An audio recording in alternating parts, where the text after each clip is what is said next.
తిరుమల లడ్డు కల్తీ వ్యవహారంపై సుప్రీంకోర్టు కీలక వ్యాఖ్యలు చేసింది. విచారణ జరగక ముందే కల్తీ జరిగిందని ప్రకటన చేయడం భక్తుల మనోభావాలు దెబ్బతీస్తుందని పేర్కొంది.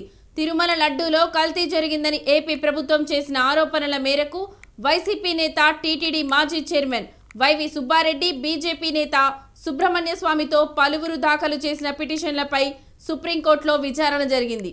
ఏపీ ప్రభుత్వం తరపున సిద్ధార్థ లూత్రా వాదనలు వినిపించారు.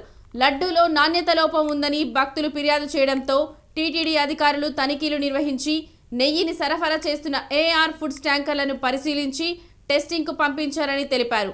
అక్కడి నుంచి వచ్చిన రిపోర్ట్ ఆధారంగా కల్తీ జరిగిందని గుర్తించారని చెప్పారు. స్పందించిన ధర్మాసనం ఏదైనా అనుమానం ఉన్నప్పుడు సెకండ్ ఒపీనియన్ ఎందుకు తీసుకోలేదని ప్రశ్నించింది.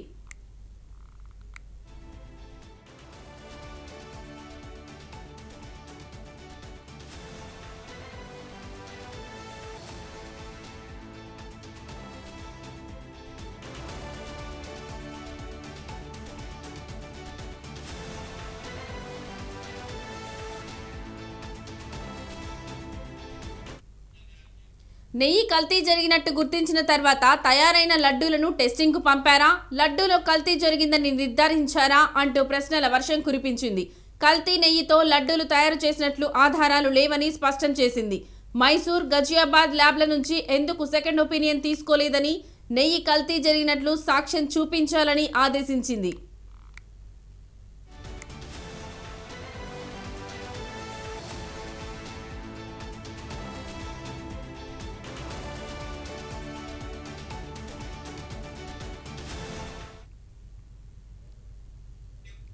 కల్తీ నెయ్యిని లడ్డూలో వాడారో లేదో పూర్తిగా తెలియకుండా సీఎం ఎలా ప్రకటన చేస్తారని ఆగ్రహం వ్యక్తం చేసింది. అలాగే విచారణ కోసం సిట్ను ఏర్పాటు చేసిన తర్వాత కూడా సీఎం మీడియా ముందు ప్రకటనలు ఎందుకు చేశారని నిలదీసింది. ఈ కేసులో రాజకీయ జోక్యంపై కూడా అత్యున్నత ధర్మాసనం కీలక వ్యాఖ్యలు చేసింది. కనీసం దేవుడినైనా రాజకీయాల నుంచి దూరం పెట్టాలని సూచించింది. తదుపరి విచారణను అక్టోబర్ 3వ తేదీకి వాయిదా వేసింది.